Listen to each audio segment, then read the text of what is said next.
Buen mediodía, la verdad que estemos todos un sábado acá, la verdad que me parece más que importante y más por la temática, así que les agradecemos su presencia. Mi nombre es Miguel Vallejos, soy médico psiquiatra, trabajo en el Hospital Laura Moyano y trabajo hace mucho tiempo ya con personas que han sufrido maltrato infantil, infancia. Y la idea de la mesa de hoy es hacer una presentación sobre, como dice ahí el título, las consecuencias psíquicas de su invisibilización.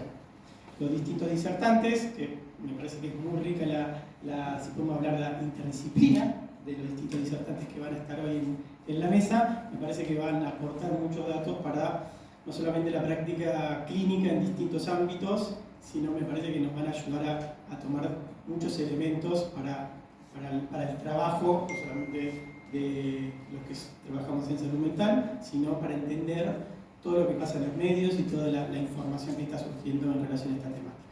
En primer término va a hablar la doctora Gato en relación a cuestiones que nos pasan en la práctica clínica habitual, de cómo se invisibiliza y las consecuencias psíquicas en las personas que sufren este tipo de situaciones, abuso sexual infantil. Posteriormente van a hablar Silvia Pinceda y Sebastián Cuatromo en relación a que ellos son dos sobrevivientes y además son los creadores de la ONG Adultos por los Derechos de la Infancia, que van a contar un poco su historia y también hablar de esta temática. Y por último, Jazmín va a hablar, es una licenciada de comunicación, va a hablar un poco de cómo ella está trabajando sobre esta temática y sobre un poco también, entiendo, la historia de cómo se correlaciona el maltrato y el abuso sexual infantil con otras temáticas que han pasado en nuestra historia. Bueno, muchísimas gracias. Como les dije, dejamos un espacio para después para preguntas y empieza la doctora con su presentación. ¿Qué tal? ¿Cómo están? Buenos días. Bueno, vamos a arrancar. Bueno, vamos a iniciar con una viñeta clínica, ¿sí? A modo ilustrativo. Esto sucede en un hospital público de salud mental de la Ciudad Autónoma de Buenos Aires. Un profesional licenciado en psicología realiza la evaluación de una paciente y, bueno, voy a leer un poco. O sea, se acerca luego al médico y le comenta que la paciente estaba con ideas de tinte paranoides con su ex, ¿sí? Y le dice algo así como, bueno, fíjate a ver qué puedes hacer, algún ajuste en la medicación, ¿no? Orientado fundamentalmente a ver si podía subir un poco el antipsicótico. La paciente es posteriormente evaluada, ella tiene diagnóstico de esquizofrenia, se indaga y se hacen una serie de preguntas. La misma relata, efectivamente, haber sido abusada sexualmente hacía 2 semanas por su expareja, ¿sí? Luego de esta situación se encontraba en un estado de hiperalerta desde entonces, con miedo a que esta persona pudiera encontrarla en el camino de su casa al trabajo y tenía dificultad en conciliar el sueño, ¿sí? Sumado a esto, cuando se indagaba un poco más, esta situación ya se había repetido en otros momentos y también tenía antecedente de abuso sexual durante su infancia. Bien, un poco la idea es linkear si esto es una situación que pasó, como les digo, en un hospital, que puede pasar también en otros, en otras situaciones, en un consultorio, pero bueno, salió puntualmente del ámbito hospitalario. La idea ahora es hacer un link quizás con la parte más teórica, sí, darle un poco de marco a esto. Esto es un artículo del año 2001, que bueno, básicamente lo que hace es enviar cuestionarios, ¿sí? A más o menos 220 profesionales, entre ellos psicólogos y psiquiatras, y el objetivo de esto es evaluar, ¿sí? Cuáles eran las creencias que aparecían entre los profesionales de salud mental y qué creencias estaban o no relacionadas y limitaban que estos pudieran preguntar e indagar sobre antecedentes de abuso sexual infantil en los pacientes, ¿sí? Entonces, si ven ahí, dice la creencia de que el paciente podría estar experimentando síntomas psicóticos e imaginar el abuso que actualmente no ocurrió, fue la quinta causa más relevante por no indagar sobre abuso, ¿sí? Así como altamente correlacionada, o sea, eso es estadísticamente significativa, con el ítem miedo a inducir falsas memorias. Dentro de este artículo mencionan también un estudio que se hace de pacientes ambulatorios en donde se encontró que a pesar de que los formularios de admisión tuvieran, ¿sí? una sección destinada para evaluar historia de abuso, solamente el 32% de pacientes fue interrogado para esto, ¿sí? Entonces, de los que no fueron interrogados, solo un 6%, reportó historia de abuso sexual infantil, y del 32% que sí se indagó, el 59% reportó abuso infantil, o sea, un 6% contra un 59%. Esto es un estudio de 1998. Me podría detener más, la idea es hacer algo acotado, pero bueno, entre estas creencias, miedo a inducir falsas memorias, que un paciente psicótico puede inventar esta sintomatología, aparecían también otras como descompensar al paciente en su primera admisión, utilizar o que básicamente no saber cómo preguntar o en qué momento preguntar, o qué hacer en caso de que el paciente reportara, si eran otras las creencias que aparecían, entre otras tantas, ¿sí? Bien. Bueno, un poco esto es el contexto, ¿no? Entonces, ¿cuáles serían las consecuencias, como bien lo decía el título, de invisibilizar el abuso sexual por parte del equipo de salud? Lo que vemos es que aparecen estos pacientes, ¿sí? O en estas personas que tienen estos antecedentes durante la adultez, vemos mayor frecuencia de síntomas disociativos, presencia de alexitimia, ¿sí? La dificultad de poder reconocer las emociones, en poder diferenciarlas de sensaciones corporales, así como una actitud de desconfianza. No importa, igual si no lo sacamos, no pasa nada, por el momento se me va. No hay problema. Así como una actitud de desconfianza por parte de los usuarios o de los pacientes, ¿sí? Y muchas veces este conjunto de síntomas, podríamos decir, ¿no? Que un paciente esté disociado, que esté desconectado de su experiencia emocional, que tenga presencia de alexitimia o incluso que tenga una actitud de desconfianza, puede ser muchas veces confundido por parte de los profesionales, obviamente, por síntomas psicóticos, ¿no? Esto es algo que escuchamos y que vemos mucho. Este paciente está psicótico porque, porque está hipotímico, ¿sí? O tiene su afecto disminuido, tiene una actitud perspicaz, está desconfiante, etc. Por otro lado, también la mayor evitación y vergüenza por parte del paciente, ¿sí? El rechazo de sus palabras, la minimización y la descalificación por parte del personal de salud. Un poco acá lo que se replica en el vínculo terapéutico, ¿sí? En el momento en donde tenemos un paciente traumatizado, ¿sí? O una persona traumatizada, perdón, no necesariamente tiene que ser paciente, en donde minimizamos e descalificamos su historia traumática, estamos de alguna forma también replicando lo que ha pasado en la historia de este sujeto, ¿sí? Y estamos funcionando como disparadores, básicamente de sintomatología, así como de emociones que son muy frecuentes, como la vergüenza y la culpa, ¿sí? Haciendo que ese paciente no solo aumente su intensidad de síntomas, sino que tampoco pueda narrar, ¿sí? Su historia.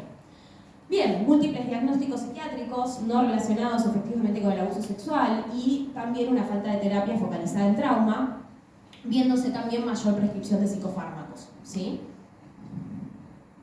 Bueno, segunda viñeta. Esta viñeta es una paciente, una atención ambulatoria, nuevamente Hospital Público de Salud Mental, paciente de 38 años que realiza hace un año tratamiento por diagnóstico presuntivo de trastorno de pánico. A la paciente se le solicita un electroencefalograma, ¿por qué se le solicita esto? Bueno, la misma refería durante la noche, al momento de acostarse, ver una especie de destellos, como un aumento, cierta hipersensibilidad a los estímulos, un aumento de la luz, cuando estaba por dormirse, ¿no? Y ciertos zumbidos. A raíz de esto le pasaba hacía 6 meses, a la paciente le generaba mucho malestar, se le solicita un electroencefalograma, el resultado del mismo es normal, se hace una evaluación, se indaga nuevamente sobre antecedentes de esta paciente, así como la sintomatología actual que ella estaba presentando. Se pregunta, obviamente, si la misma presentaba algo más, si presentaba pesadillas o qué es lo que era lo que estaba pasando, y refiere que por las notas, aparte de esta sintomatología, presenta pesadillas y sensación de falta del aire, como eso no lo puse, pero bueno, quedaba como paralizada o frisada. Se pregunta cuál era el contenido de estas pesadillas, la misma refiere que las pesadillas tenían contenido que estaba relacionado con un antecedente de abuso sexual que había sufrido durante su infancia. El mismo no se encontraba reportado en su historia clínica, ya sea hace un año de tratamiento, hasta el día de la fecha. Entonces, nuevamente, Este es del mismo autor, Red, del 2001, este estudio ya es del 2017, ¿sí? 6 años después, una situación bastante similar, podríamos decir. En este estudio es una revisión, lo que plantea es 3 estudios en Nueva Zelanda, ahí ven del 2002, 1998 y el 2017, examinan la diferencia, ¿sí? O sea, mediante historias clínicas, o sea, qué diferencia habría en el reporte de abuso cuando se realizan, ¿sí? Preguntas específicas sobre el mismo versus cuando estas no se hacen, ¿sí? Y se sacan, bueno, no importa, promedios ponderados, o sea, entre estos 3 artículos, para el reporte de abuso sexual, ¿sí? Lo que se ve es que cuando las preguntas específicas, ¿sí? Por parte de los profesionales de salud se realizan, el porcentaje total, ¿sí? De reporte de antecedente es de 37.7% versus un 13.7% cuando esto no se hace, ¿sí? Nuevamente, pensando un poco primeramente en las barreras, o sea, el por qué no indagar, ¿sí? Las creencias y todo lo que hablábamos anteriormente, cuáles son las consecuencias que esto trae, ¿no? Entonces, nuevamente, no indagar implica una falta de comprensión holística de la persona, conlleva errores diagnósticos y errores graves en el tratamiento, ¿sí? No indagar o no escribir sobre la historia traumática habla de una falta de empatía también hacia esa persona, una falta de comprensión de sus síntomas. Esto obviamente lleva a errores diagnósticos, a menor adherencia al tratamiento, menor respuesta, ¿sí? Farmacológica y psicoterapéutica. Y nuevamente un poco lo que decíamos, de que bueno, muchos profesionales no preguntan, muchas veces desde el desconocimiento, desde el miedo, esto de producir falsas memorias, de descompensar al paciente, de que no sea el momento adecuado, etc. Pero también muchas veces minimizan o descalifican repitiendo la historia de estas personas, ¿sí? Y no consideran al abuso sexual como una causa de su sintomatología. Un poco lo que plantea este artículo, que es más que interesante, dice que el abuso sexual juega un rol causal, ¿sí? En muchos de los problemas de salud mental durante la etapa adulta. Sabemos, de todas maneras, que obviamente una revisión no puede hablar desde la parte, podríamos decir, científica de causalidad, pero cada vez hay más estudios que intentan, ¿sí? Mostrar esto y mostrar esta causalidad entre un antecedente de abuso sexual infantil y la sintomatología que el adulto tiene, ¿sí? Y bueno, lo que plantea acá habla de múltiples diagnósticos, entre ellos depresión, trastornos de ansiedad, no sé si veían que en la viñeta anterior esta paciente estaba diagnosticada por trastorno de pánico, esto es algo que se ve muchísimo, trastornos de la conducta alimentaria también, disfunción sexual, trastornos de personalidad, bueno, trastornos disociativos, trastornos por consumos de sustancias, trastornos de estrés postraumático y también menciona el trastorno bipolar y psicosis, ¿sí? Que bueno, es también otro tema que podría dar mucho para hablar, pero bueno, me parece que lo importante de esto es tener en cuenta que es un antecedente que puede hablar de causalidad, si bien hay, o sea, faltan estudios, por lo menos desde la parte científica y médica, ¿sí? en donde se pueda avanzar y investigar sobre esto, pero son muchos los pacientes que tienen estos antecedentes y que presentan mucha sintomatología variada, ¿sí? Que caen en muchísimos diagnósticos, que no reciben o reciben un tratamiento el cual no es adecuado y esto empeora, ¿sí? Su curso prospectivo, ¿sí? de sintomatología. Así que bueno, esa es mi parte, creo que llegué bien. Bueno, muchas gracias.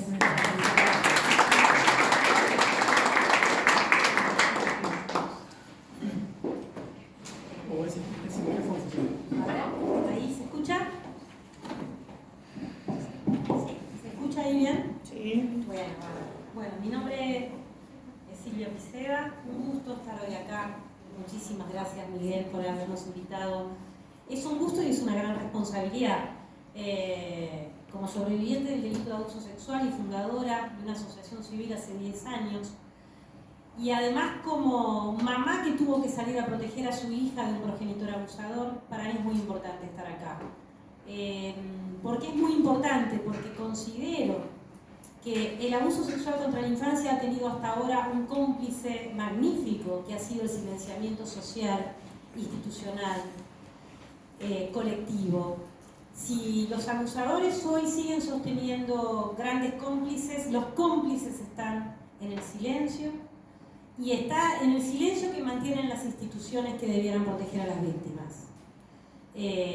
en mi caso, como sobreviviente de abuso, cuando se lo dije a mis padres, ellos no hicieron nada.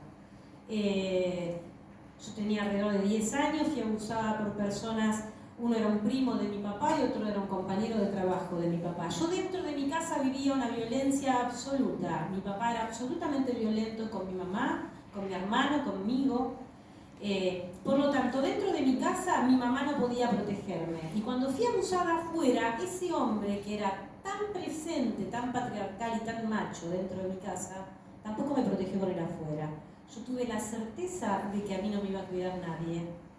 Y por alguna razón, porque me pude armar una personalidad que dije, bueno, a partir de ahora me cuido yo sola, a partir de ahora gano mi dinero y no pido más dinero a este hombre que decía yo mando porque pago. A los 14 años empecé a trabajar como un modo de no pedir más nada dentro de mi casa. Me recibí de médica, fui militante política desde los 14, 15 años, trabajé en diferentes organizaciones y como voluntaria en organizaciones trabajando para defender a los que yo consideraba más débiles. Y siempre consideré que todos eran más débiles que yo, porque yo había podido sobrevivir en una casa con violencia y había podido sobrevivir además al abuso sexual en mi infancia y a los múltiples abandonos por los que pasé por haberme criado en esa casa. Así llego a los 42 años, en el año 2009, muy orgullosa de la vida que tenía, no habiendo negado nunca que había sido abusada en mi infancia, como maltratada en mi infancia, como golpeada en mi infancia, como haber vivido en la calle y haberme recibido igual de médica, a pesar de que más de una noche la pasaba en la guardia del Piñeiro cuando no tenía dónde dormir. Yo me sentía una victoriosa y decía, qué magnífico, ¿no? O sea, podía contar todo lo que me había pasado como una anécdota más. Bueno, en mi vida a mí me tocó esta, y en esta que me tocó, miren, acá estoy. En septiembre del año 2009 viene la hija mayor del padre biológico de mi hija a decirme que había sido abusada por él cuando tenía 11 años. En ese momento mi hija tenía 11 años. Y siempre digo que ese momento es un momento bisagra porque se me cayó 42 años de armado. La niña que había sido abusada, golpeada, alejada sola, absolutamente desprotegida ante el mundo, estaba de nuevo. Yo no me había alejado ni un milímetro de esa niña estaba ahí, se había casado con un abusador y tenía que salir a defender a mi hija del hombre que yo había elegido como padre biológico de ella. Para mí eso fue un momento bisagra. Siempre digo que mi hija me rescata mi infancia, porque ahí necesité obligatoriamente ir a buscar el dolor que había negado, irlo a buscar, abrazar a esa niña que fui y reconocer todas las debilidades que había tenido y todo lo que había tapado. La sociedad nos invita a las víctimas, en esta sociedad además donde se generan víctimas por segundo, nos obliga a las víctimas que para estar sanos supuestamente tenemos que olvidar, perdonar, dejar pasar, dar vuelta a la hoja y mostrar que somos exitosos. Eso es lo que yo hice y eso es lo que vengo a decir siempre, es el camino erróneo. El camino que tenemos las víctimas para tener un camino resiliente, en verdad, es primero asumir nuestros dolores de infancia, asumir las heridas que tenemos y en base a esos dolores querernos, protegernos y aprender a actuar en conjunto para cambiar la suerte de los niños de hoy. Pero no es dando vuelta a la página, que se logra tan fácilmente borrar los traumas de la infancia. Y eso es lo que públicamente vengo haciendo desde el año 2010-2011. En el año 2012 conozco a Sebastián, que venía de lograr el juicio y la condena del que había sido el abusador de su infancia. Y yo venía desde el año 2009-2010 armando grupos con madres, porque yo en ese momento lo que sentí claramente es que sola no podía. Y como yo conocía los grupos de pares, porque como médica trabajo en adicciones desde que me recibí y conozco, por suerte, conozco a los compañeros y compañeras de Alcohólicos Anónimos, Narcóticos Anónimos, los familiares de Al-Anon, los Agatín, conozco cómo funciona el trabajo de pares para sostener a personas que tienen profundos sufrimientos y que han pasado por muchísimo aislamiento social y cómo pueden empezar a tener una vida más plena a partir de tener un otro que es un par que me ayuda a seguir. Yo empecé a buscar madres protectoras que estuvieran en la misma situación que yo, tratando de proteger a sus hijos e hijas de progenitores abusadores. Porque la sorpresa que me encontré en ese momento es que cuando yo voy con todo mi horror y mi desorden al Poder Judicial a decir, miren lo que me enteré, este hombre abusó de su hija mayor, ayúdenme a que a mi hija no le pase, lo que yo encontré es que el Poder Judicial tenía la idea de que tanto Romina como yo mentíamos y que queríamos cagarle la vida a un pobre tipo. Y esa es la postura que adoptó el Poder Judicial, por lo tanto, no protegió a mi hija en ningún momento, no me ayudó en ningún momento a mí, como mamá protectora, a tratar de tener algún mecanismo que me ayudara a estar más sana y más entera. Y ahí también nace mi idea, esto de que para criar a un niño hace falta una aldea. Yo en ese momento sentía que ojalá hubiera tenido una aldea que a mí me ayudara, aunque sea los fines de semana, a poder estar loca, gritando, agullando, ¿sí?, mi dolor y mi desesperación, y que alguien me llevara a mi hija, aunque sea a pasear a un parque de diversiones. Como mamá tuve que encontrarme que tenía que, por un lado, seguir teniendo una vida normal con una niña que necesitaba una mamá y necesitaba salir adelante, pero otro lado, como mamá protectora y como sobreviviente de un trauma complejo, hubiera necesitado que alguien me sostenga a mí para hacerme la vida más fácil y que mi hija también esté un poco más suelta, ¿no?, de la loca madre que también tenía que transitar en ese momento. Por eso es necesaria una aldea, porque no puede ser que nuestros niños y niñas dependan de la familia biológica que les tocó para tener una vida más plena, mejor y más sana. Debiéramos tener una aldea atenta, sabiendo que están los agresores, pero que también estamos los agredidos y las víctimas, que a veces no estamos del todo sanos o del todo completos o del todo bien en todo momento como para poder tener y ayudar a que las infancias sean felices. Eso tiene que ser una colectividad adulta sabiendo su responsabilidad para la crianza, y es eso lo que nosotros intentamos hacer desde nuestro colectivo. Desde ese momento hasta hoy, ya como colectivo tenemos 10 años. En el año 2012 lo conozco a Sebastián, como le decía, y juntamos nuestros caminos de lucha, además de juntar nuestras vidas. Nuestros caminos de lucha que tienen que ver con esa sabiduría que tuvimos de saber que el abuso sexual no fue una cuestión de mala suerte, que no fue una cuestión individual, sino que el abuso sexual se inscribe en nuestra sociedad, que si queremos terminar con este delito tenemos que cambiar los modelos de relación de la sociedad actual. Y esto es un concepto que nos une con Sebastián, y por eso nuestra lucha tiene esto, que es, por un lado, dar nuestros testimonios en primera persona como un modo de dar luz y de llevar la palabra para lograr empatía y escucha atenta por parte del que nos está escuchando. Y por otro lado, el armado y sostén de grupos de ayuda de pares, que es una herramienta muy sencilla, que es donde los pares como nosotros encontramos justamente todo eso que a nivel profesional no encontramos la mayoría de las veces. El par lo que hace al escucharme es dar palabra básicamente a la emoción que yo no le podía dar palabra, porque algo que nos pasa a los que hemos tenido este tipo de traumas en la infancia es que la sociedad, no permitirnos hablar, lo que hizo fue poner un corchito al volcán de nuestras emociones. Entonces vivimos teniendo múltiples emociones corporales, físicas, emocionales, y no teníamos nombre a eso que nos pasaba. Nos parecía que era una cosa más, que era una más de nuestras locuras. En tanto que el compañero le pone palabra a eso que yo venía sintiendo desde hace años y no le podía poner nombre. Es muy importante la función del par, porque el par de alguna manera me cree, me escucha y habilita la palabra que yo hasta ese momento tenía bloqueada, justamente porque hubo una sociedad en la que también están los profesionales que no han permitido que mi síntoma pudiera seguir hablando de mí, y se tapó con fármacos, con eslogan, con títulos, todo lo que decía acá la compañera, los síntomas y signos y diagnósticos que cada uno de nosotros y nosotras hemos atravesado durante todos nuestros años, puede llenar un libro de psiquiatría. Lo triste es que se han utilizado esos diagnósticos para tapar el dolor original. Si ese diagnóstico fuera usado, ¿sí?, cuando a mí me dicen bulimia, anorexia, esquizofrenia, sistema border, depresión, intento de suicidio, o sea, atrás de cada una de estas títulos que nos pusieron hubiera sido algo que hubiera llamado a los terapeutas a trabajar con nuestro origen, de nuestro dolor, estaría buenísimo. Pero en verdad lo que sirvió fue para tapar, medicar y hacer que no habláramos a partir de ese gran silencio social que ha habido alrededor de los malos tratos y abusos en la infancia.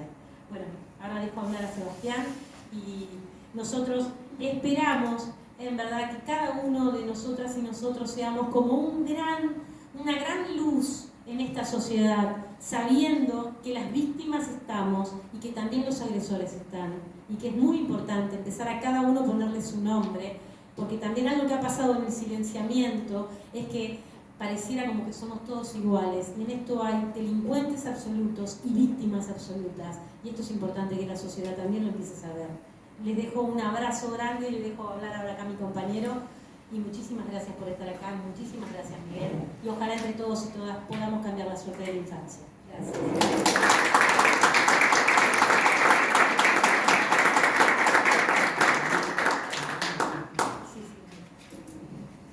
Bueno, se escucha bien, ¿no? Bueno, es una gran alegría estar compartiendo este momento colectivo con ustedes. Muchas gracias a cada una y cada uno por acercarse, a Miguel por la invitación, a Daniela, a Miguel por la invitación y por el compromiso. Esta es una de las alegrías de nuestro camino colectivo, ¿no? Cuando, por ejemplo, se acercan profesionales a partir de conocer nuestra lucha y nuestro trabajo, y vamos conociendo también ahí a profesionales que son compañeras y compañeros de este camino, por la postura que toman de compromiso con la suerte de la infancia víctima. Esto para nosotros es fundamental, esto de construir esa aldea protectora que tanto necesita la infancia.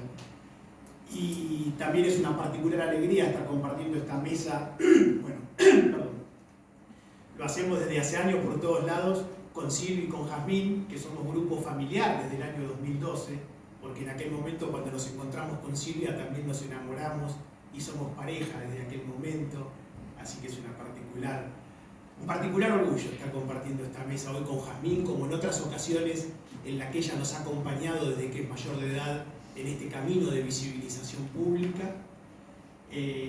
También contarles que acabamos de venir de la ciudad de Ginebra, donde hemos presentado nuestra lucha y nuestro trabajo en el Consejo de Derechos Humanos de la ONU el 4 de octubre pasado, una actividad que fue presentada por el presidente del Consejo de Derechos Humanos de la ONU, a la que asistieron funcionarias y funcionarios de los más diversos países del mundo, académicas y académicos del Instituto Universitario de Altos Estudios Internacionales de Ginebra.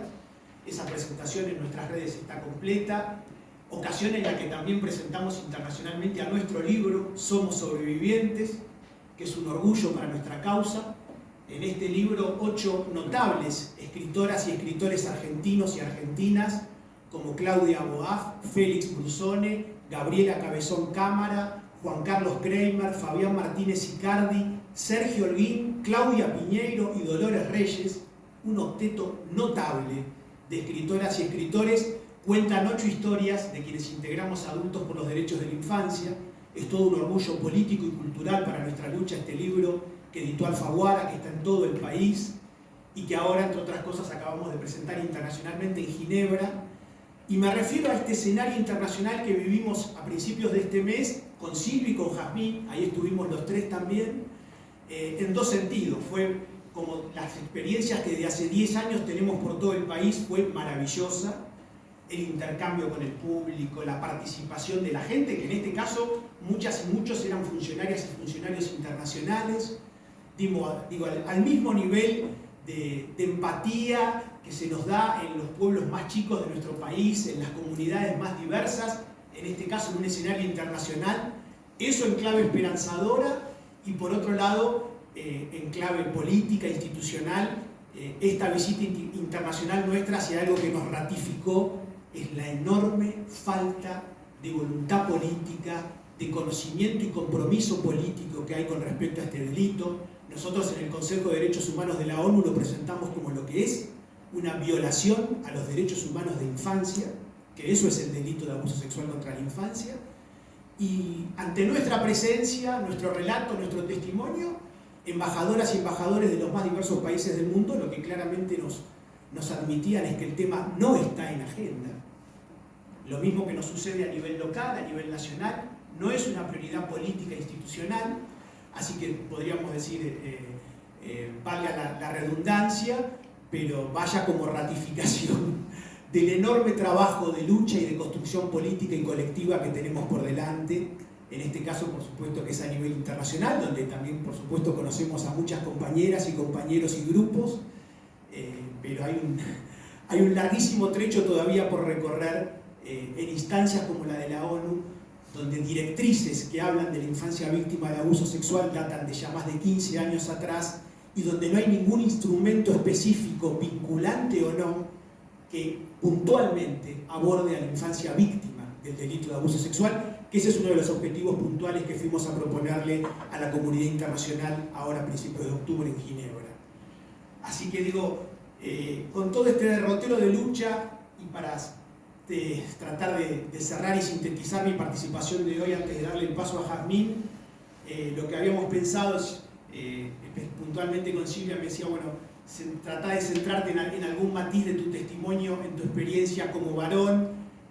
Quiero decirles, en mi caso sufrí este delito cuando tenía 13 años, lo padecí en el colegio al que asistía como alumno acá en la ciudad de Buenos Aires, un colegio llamado Marianista que queda en el barrio de Caballito, colegio público de gestión privada, confesional católico, que pertenece a la congregación de los hermanos marianistas, y en esa escuela, junto con otros niños, compañeros míos, fuimos víctimas por parte de un mismo agresor, un hermano marianista, un religioso y docente llamado Fernando Pisiocchi, y como tantos y tantas, en mi caso, durante 10 años sobrellevé todo este trauma en silencio y en soledad, porque claramente yo sentía que no tenía contextos ni condiciones de posibilidad para poder ponerle palabras a todo ese dolor, para poder compartirlo, y también sentía con toda claridad que no tenía adultas y adultos confiables a los cuales poder recurrir para pedirles ayuda.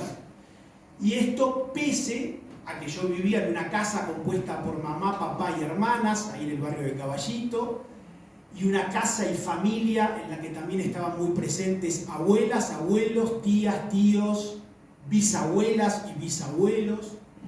Y sin embargo, esa casa, como la de tantas y tantos, lejos de ser un lugar de cuidado, de protección, de cariño, era un ámbito de muchísima violencia, de muchísimos malos tratos, de muchísima desidia afectiva por parte de quienes eran mis padres, y claramente yo sentía que mi casa, por ejemplo, era el último de los lugares en los cuales yo podía contar y pedir ayuda ante lo que me estaba pasando, como también para mí uno de los últimos lugares era ese colegio donde era alumno y víctima del delito, colegio que en ese momento, a fines de los 80 y principios de los 90, todavía era un colegio casi exclusivamente de varones. Mi primaria, de hecho, en la década del 80 fue en el contexto de un colegio exclusiva y excluyentemente de varones, y ahí imperaba todavía con enorme fuerza y naturalidad lo más burdo y lo más estereotipado de la cultura machista, patriarcal, de un hombre sufre y no llora, un hombre se hace a los golpes, un hombre no exterioriza sus emociones ni sus sentimientos, si lo hace es un maricón y no hay disvalor más profundo que ese.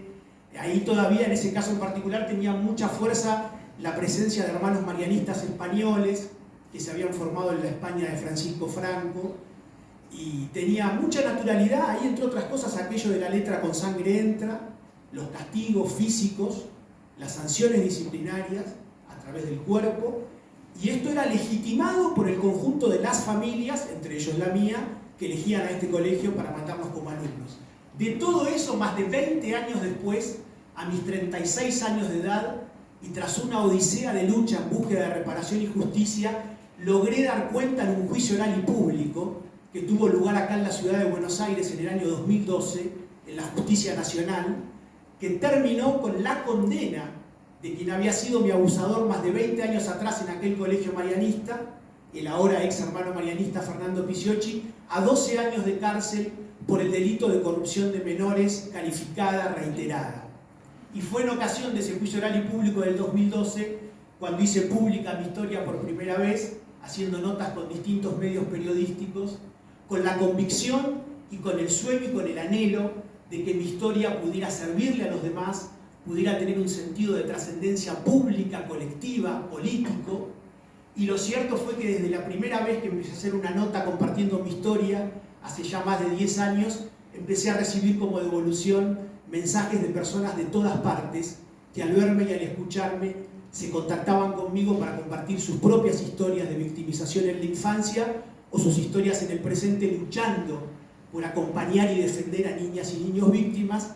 Y así fue como nos conocimos con Silvia, y ahí nació Adultos por los Derechos de la Infancia. Y para cerrar, sumar como otro elemento que siempre comparto de mi historia, tratando de dar cuenta de lo colectivo, de lo social, cultural, y en este caso en particular de mi vivencia como niño varón víctima de abuso sexual. Algo que en mi historia fue particularmente traumático es que mis abusos a fines de los 80 y principios de los 90 fueron contemporáneos de lo que la prensa de aquella época y la sociedad adulta en general llamó el caso Beira. Y el caso Beira fueron los abusos sexuales que un personaje llamado Héctor Bambino Beira, entrenador de San Lorenzo de Almagro y personaje de la farándula mediática, cometió en aquel momento en perjuicio de un niño que tenía mi misma edad y mi mismo nombre, delito por el cual este personaje fue juzgado y condenado por el Poder Judicial de aquella época. Y lo que yo siempre refiero de mi vivencia como niño en ese momento en relación con el caso Beira, es que, por ejemplo, yo en esos momentos miraba y escuchaba a los grandes medios de comunicación, en particular la televisión, por ejemplo, de aquel momento, y horrorizado veía y escuchaba cómo se hablaba de un niño de mi misma edad y con mi mismo nombre, con su nombre y apellido, y cómo se hablaba del tema en clave banalizadora, sensacionalista, cómo el nombre de este niño se había vuelto un estigma. Yo estaba aterrorizado cuando veía y escuchaba todo eso de la sociedad adulta a mi alrededor, y a eso además no le faltó que como niño, y entre otras cosas tan mal educado en esa cultura machista y patriarcal, yo era un niño muy futbolero. En aquel marianista ser varón y no ser futbolero era ser raro, se usaban otros términos. Y yo, como la mayoría, tratando de pertenecer, de no ser segregado, era muy futbolero. Y era fanático de San Lorenzo de Almagro. Y entonces en esos momentos, además, a mí me tocaba vivir la pesadilla extra de ir como iba. A mis 13 años yo iba solo a la cancha, iba a la tribuna popular de San Lorenzo, y ahí miles de personas adultas, varones en su gran mayoría y buena parte de ellos padres de familia, que me rodeaban en esa tribuna popular de San Lorenzo, cantaban canciones reivindicando a Beira y burlándose con nombre y apellido de su víctima, y las hinchadas contrarias a San Lorenzo cantaban canciones como Che Bambino, vos me das a Sonia Pepe y yo te doy a mi sobrino. Sonia Pepe era la mujer de Beira que trabajaba de modelo. Mi vivencia era tierra, trágame.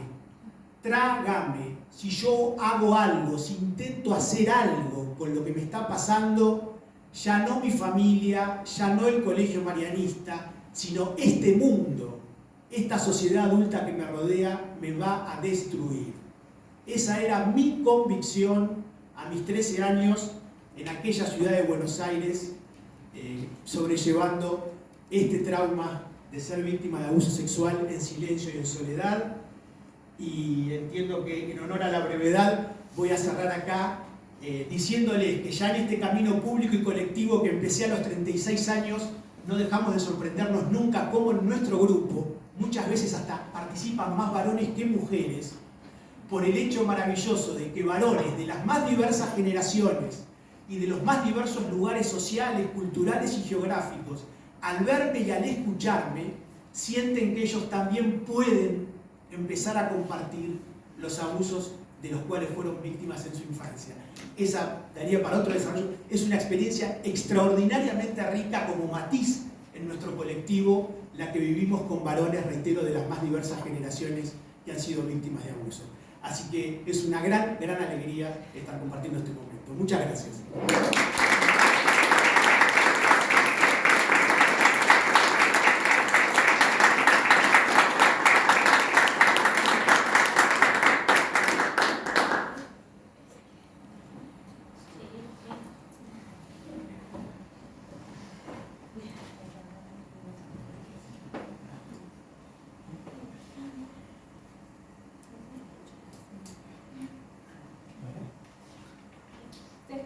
sin micrófono?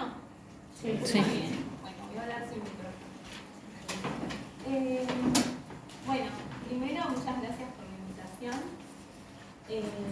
Yo voy a hablar un poco más del aspecto social. Mi campo son las ciencias sociales. Y este trabajo fue impulsado por un trabajo que se dio en el marco de una cátedra de la Facultad de Ciencias Sociales de la UBA, que lo que analiza es el rol político de las imágenes y del arte en general, no como la obra de arte para ir y admirarla en un museo desde la lejanía, sino a la obra de arte como un dispositivo, como una herramienta para crear historia y para crear política. Es decir, un elemento más de la vida, de la sociedad, que tiene una potencia de cambio. En relación a eso, yo dije, bueno, ¿cómo puedo agarrar este marco teórico para hacer un análisis diferente? Dentro de esa cátedra había muchos trabajos hechos en relación a la dictadura militar y a la representación de la dictadura militar y a todo el movimiento del Nunca Más. Y justo en ese momento yo conocí a una fotógrafa que se llama Tamara Grimberg, que lo que hizo fue un trabajo en el que fotografió el ex hogar Los Juanitos de la organización del padre Grassi, de Felices los Niños, en ruinas, que son estas que ven acá. Ella hizo este trabajo para mostrar cómo ese lugar estaba en estas condiciones y cómo a partir de la fotografía uno podía dar cuenta de los horrores que habían sucedido ahí. Y lo que yo hice es decir, bueno, se puede comparar a partir de la fotografía y a partir del arte del decir, por así decirlo, los sucesos relacionados al abuso sexual en la infancia con los sucesos de desaparición y tortura en los centros clandestinos de detención en la última dictadura cívico-militar. ¿Y cómo fue que encontré esas similitudes? Bueno, por un lado, ahí acudí a Miguel, que me entregó material acerca del trastorno de estrés postraumático complejo, y ahí pude encontrar similitudes en cuanto a las consecuencias psíquicas que sufren tanto las víctimas de terrorismo de Estado sistemático como las víctimas de abuso sexual en la infancia, que por lo general también ocurren de manera sistemática. Y por otro lado, y que para mí es como el aporte interesante de este análisis, son los mecanismos de silenciamiento que operaron durante la dictadura militar y luego de la dictadura militar con los mecanismos de silenciamiento que operan en relación al abuso sexual en la infancia, que son mecanismos de silenciamiento sociales de la comunidad, no son mecanismos de silenciamiento individuales que se pueda decir, bueno, en esta familia hay silenciamiento, en esta otra también, sino que son mecanismos de silenciamiento sociales. Y a partir de eso, la necesidad de crear regímenes de visibilidad en donde sea decible el trauma. Y a partir de esa posibilidad de decir que para la que es necesaria una actitud de compromiso, tanto de las personas que trabajan en el ambiente de la salud mental, como los docentes, como los cientistas sociales y todo el ámbito de la sociedad en general, para poder atravesar ese trauma de manera colectiva. A partir de posibilitar la simbolización de ese trauma, de hacerlo decible, es que se puede crear una comunidad en donde se pueda atravesar. Cuando yo digo que darle un sentido colectivo a la experiencia individual frente al presentismo como modalización del tiempo que absorbe el pasado y el futuro en un eterno presente, y que esto genera sujetos individualizados, culpables y desincorporados, estoy hablando de la coyuntura en la que nos encontramos ahora.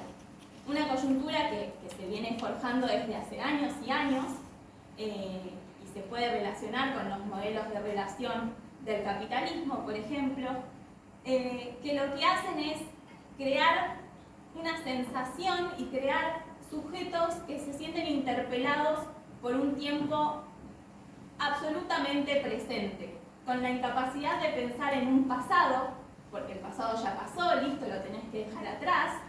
Y la incapacidad también de pensar en un futuro en común, un futuro de comunidad, un futuro de unas condiciones mejores para una sociedad en común y no en términos individuales, no en términos de el progreso y el éxito individual. Entonces, ante esta sociedad, que es la sociedad en la que vivimos ahora, es necesario que se creen estos regímenes de visibilidad en la comunidad en general para que sea posible atravesar este trauma de las personas que sufrieron situaciones de estrés y de abuso sistemático durante un largo tiempo de su vida. Y por eso, para mí, el movimiento del Nunca Más, con su lema de memoria, verdad y justicia, es un movimiento ejemplar en nuestro país. Nuestro país es referente mundial respecto a los derechos humanos. Y el abuso sexual en la infancia también es una violación a los derechos humanos, porque los niños a veces se nos olvida, pero también son humanos. Entonces, lo que me gustaría proponer con este trabajo es que así como se conformó el movimiento de memoria y verdad y justicia, que es un trabajo continuo, que las asociaciones y las personas que trabajan en este campo lo trabajan continuamente, que de la misma manera se tiene que tomar el tema del abuso sexual y crear estos movimientos constantes que den posibilidad a estos climas y ambientes en donde se puede decir, donde lo decible es más posible. Bueno, eso es todo. Gracias.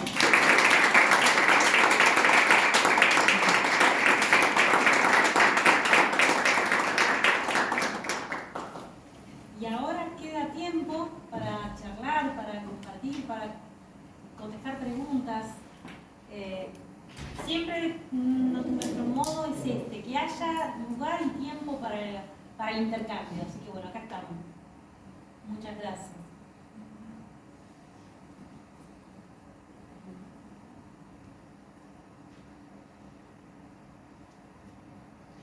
Bueno, hablemos. Como si tiene con el Gorla, la mayoría, la gran cantidad de los internos están reportando cada vez más abusos sexuales en la infancia, que al principio no hablan como ese brote y termina de hecho. Pero con el tiempo de la conversación y la psicoterapia sale a flote que en la gran mayoría de los casos hay un trasfondo de abuso de la infancia. Gracias. sí, yo Dicho sea de paso, es admirable como lo han procesado ustedes. Muchas gracias. Gracias. Igual ahí a mí lo que me gustaría que empezáramos a ver, cuando yo inicio el Consejo de Europa, empiezo a hablar, yo digo, yo estoy acá con toda la responsabilidad porque soy una sobreviviente que puede.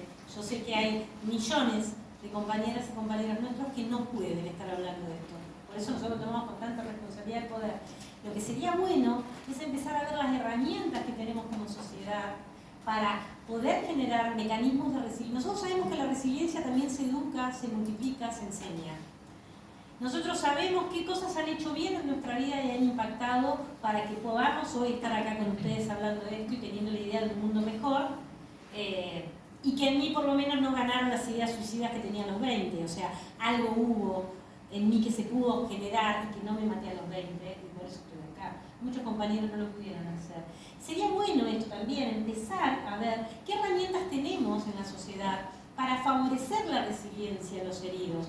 Lo que nosotros sabemos que seguro no es no permitir ir a hablar del trauma, que seguro no es dar diagnósticos terribles. O sea, nosotros tenemos compañeras que vienen al grupo de padres diciendo, ay, por suerte un psiquiatra me dijo que no soy border, que lo que yo tengo es que fui abusada en la infancia. O sea, cuidado con esas cosas, ¿no? O sea, muchísimas veces el haber ido a un terapeuta a pedir ayuda porque no doy más con mis síntomas, lo único que hizo fue llenarme de diagnósticos terribles, terminantes, que a la vez bloqueaban la posibilidad de trabajar el dolor de la infancia. Entonces me parece esto, ¿cómo podemos ir trabajando para ir generando cada vez más espacios donde los heridos en la infancia podamos hablar y podamos transitar nuestros síntomas, nuestros dolores de una manera más, como dice Hannah, ¿no? Se pueda decir y no cargar con diagnósticos y síntomas que muchas veces el mismo terapeuta nuestro grupo está lleno de personas que fueron a terapeutas y le dicen, ¿seguís hablando de los 4 años cuando tenés 50? ¿Por qué no das vuelta a la página? Y eso lo dice el cura en la confesión, el pastor evangelista, pero también lo dice el psiquiatra o la psicóloga. Alarmante en todos los casos, pero más alarmante en el personal de salud. O sea, en el otro caso yo puedo ir a hablar con los pastores, explicarles un poco. Ahora, que profesionales de la salud mental le digan a alguien que quedó traumatizado por un evento de los 4 años, ¿por qué sigue repitiendo lo mismo que tenga 80?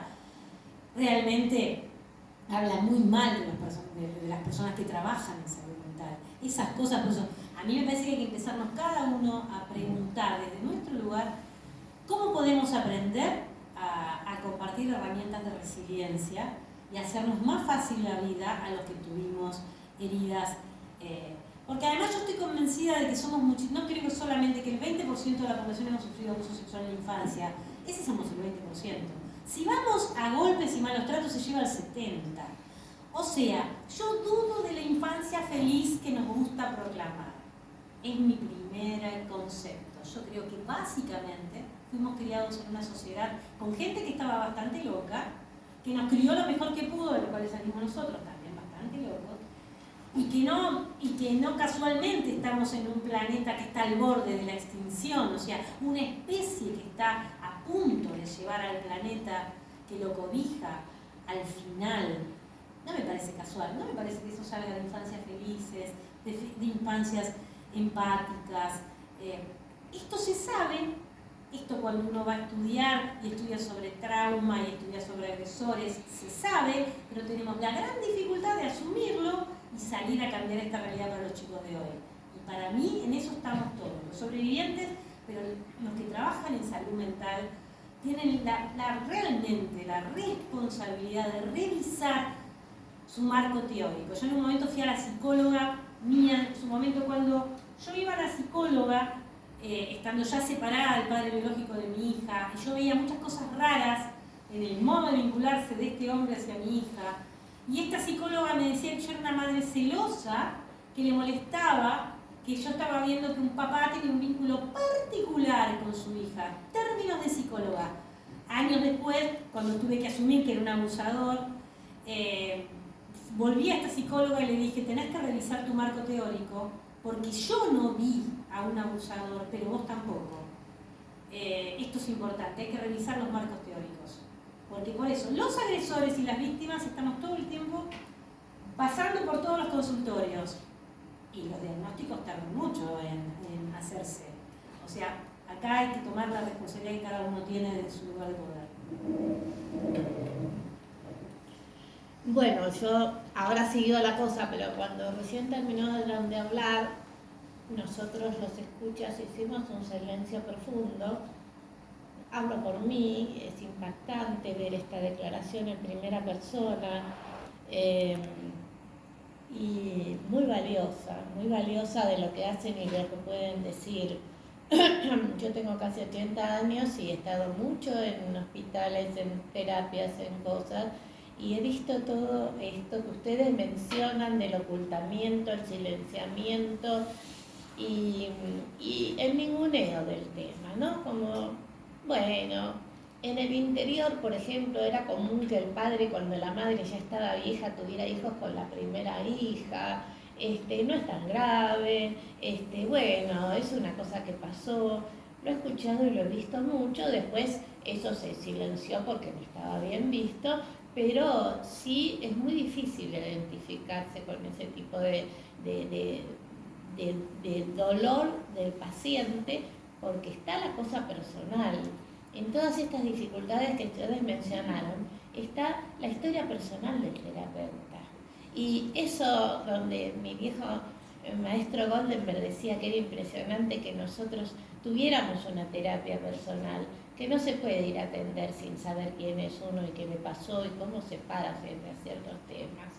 Esto es fundamental, porque no solo es el marco teórico, es la persona, lo que escucha, lo que siente, puede ser empático, qué le remueve, qué rechaza. Todo esto es muy importante y bueno, yo vuelvo a aplaudirlos en lo que ustedes hacen, creo que es fundamental. Yo ahora trabajo como perito y estoy trabajando en causas de abusos y por ejemplo todo este movimiento que hay que las mujeres denuncian a los padres, totalmente asistidas por abogados, pero también debo decir por consultores técnicos de la otra parte que le dicen decía esto, decía aquello, que preparan madres y niños, lo cual me avergüenza del delito ajeno de profesionales que toman esa posición, ¿no? Uno lo veía en los abogados y decía qué horror, pero ahora cuando lo ven los consultores técnicos dice qué espanto. Qué espanto de nuestra profesión, que otros delitos y mala praxis, que no es mala praxis porque es bien dolo. Pero hay una cantidad de madres que denuncian cosas que no son ciertas.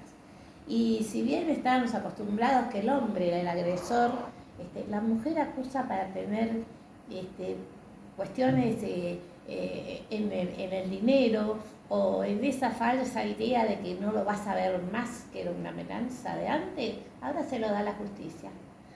He estado en varias cámaras de Gesell con padres acusados que realmente las nenas recitaban, hacían dibujos, estaban instruidas para el psicodiagnóstico.